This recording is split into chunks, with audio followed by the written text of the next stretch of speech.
So you just left wherever you recorded and you got an MP3 or mix, but that's all you got. And this guy's leaving town, the guy who recorded.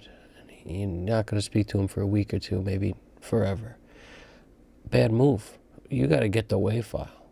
The reason being, you can't convert an MP3 or an M4A file to a WAV file. You can't do it. Now, why can't you do it? Because converters exist. You're going to say, oh, there's converters, you can do it. No, you can't. Let me explain why. When a file becomes an MP3 or an M4A, the computer throws away information in order to create that small file. An MP3 is a small file. An M4A is a small file. These were created for easy pass-through in email and things like that. You don't want your file to be that small. Your file starts out as a much bigger file. I'm talking 10 times the size, much bigger. So because it's so much bigger, it has ones and zeros and digital information in there that's just not going to be contained in the smaller version. So what does that mean? It means you got to keep the big version because you can't go backwards.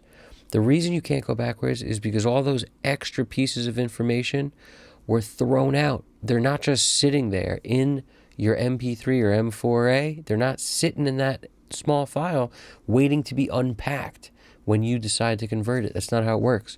The converter you're using, all it's doing is going to change the suffix on the file from .mp3 to .wav. And by changing the suffix, it doesn't change the file at all. Doesn't make it a WAV file. It just changes the way it's written so you think it's a WAV file. That's it. It doesn't make it a big, high-quality, high-resolution file the way it would be lossless if it was a WAV file.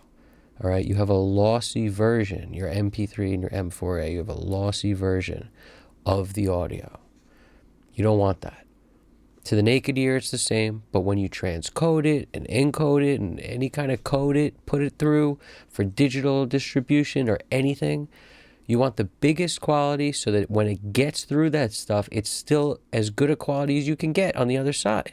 Not it starts at this tiny little Swiss cheese quality, because that's what an MP3 M4A is. It's Swiss cheese.